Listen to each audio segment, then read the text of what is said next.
আসসালামু আলাইকুম সুপ্রিয় দর্শক, আজকে আপনাদের মাঝে চলে আসলাম আমার একমাত্র আদরের খুব কন্যা, যাকে আমি আমার জীবনে চাইতে বেশি ভালোবাসি। তো তার জন্য আমি একটি পাত্র খোঁজার জন্য সন্ধানে আমি এই যে অনলাইনে চলে আসছি। এই যে দেখেন আমার গাড়ি, এই যে দেখেন আমার বাড়ি, বন্ধে জায়গা জমি কোনো কিছুরই অভাব নাই আপনাদের দ্বারা। তো আমি এমন একটি ছেলে চাই, সে হোক বা গরিব, হোক বা কোনো প্রতিবন্ধী, তো ওটাও আমার বিষয় না। আমার বিষয় হলো আমি ভালো একজন ছেলে চাই, যে ছেলেটা আমার যে ধন সম্পদ আছে, উনি যদি সবকিছু দেখশন করে রেখে চলে, তাহলে অবশ্যই তার জীবন আমাদের চাইতেও আরো সে উন্নত হতে পারবে। তো এই বিষয়টা আমরা বলার উদ্দেশ্য হলো এটাই, যে আমার মেয়েটাকে আমি খুব বেশি ভালোবাসি। তো তার জন্যই এমনই একটা ছেলে দরকার, যে আমার মেয়েকে তার জীবনের চাইতে বেশি ভালোবাসবে, যাতে আমার মেয়ে কোনো প্রকারে কোনো দিক থেকে কষ্ট না পায়। ওই কষ্ট আমি কখনোই সহ্য করতে পারবো না। আপনারা কি ভাবছেন যে আমি কথা ডায়লগ দিছি বলেই যে আমি একজন অন্ধ ছেলে আসবে আমার মেয়েকে বিয়ে করার জন্য আমি বিয়ে দিব? কখনোই না, এটা কখনোই ভাববেন না।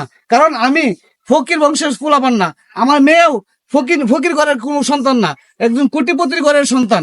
তো এই কারণে যে আসবেন চিন্তা ভাবনা করে আসতে হবে। আমার মেয়েকে বিয়ে করতে হলে আমার মতন লেভেলে লেভেলে আসতে হবে, কাঁধে কাঁধ মিলতে হবে, না হলে কখনোই হবে না।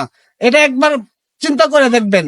কারণ অনেকেই, এই যে আমি ডায়লগটা দিলাম, ডায়লগটি শুনে এদিক দা ফোন, হেদিক দা মেসেজ, হেদিক দা কল, এরকমটা কেউ করতে যাবেন না।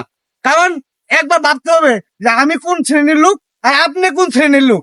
শ্রেণীটাকে হিসেব করে পরে সমন্বয় করবেন। করার পরে যদি বুঝতে পারেন যে না, আপনি আমার সাথে যাই, তখন আসবেন। কারণ এরকম অনেকেই করে থাকেন, যে একজনে একটু ডায়লগ দিল, in the message, in the phone, in the call, যে আমি আছি অমুক পাত্র, এই পাত্র, সেই পাত্র।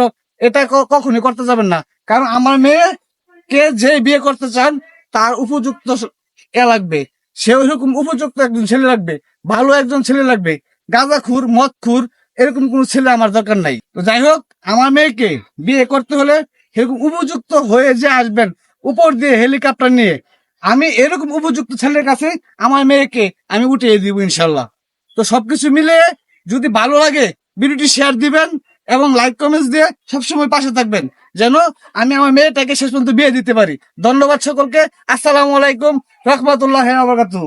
মা, কিছু তোমার বলার আছে? না, আমার আব্বু বলো, দুই চারটি কথা বলো। আমার জন্য যেমন পাত্র খুঁজবে তেমন জানি পায়। আপনারা বেশি বেশি করে শেয়ার করে দিবেন, যাতে আপনারা যদি আপনাদের আশেপাশে যদি কেউ না থাকে, নিজেরা যদি না করেন, তাহলে আশেপাশের মানুষরা যাতে এটা শুনতে পারে বা দেখতে পারে, তার জন্য অবশ্যই শেয়ার করে দিবেন বেশি বেশি, যাতে আমি একজন ভালো উপযুক্ত স্বামী পাই। ধন্যবাদ। এটা আমার মা না, আমার খালা। কারণ কথা দিতে বলছে আমার একবার খালার মতন। ধন্যবাদ সকলকে।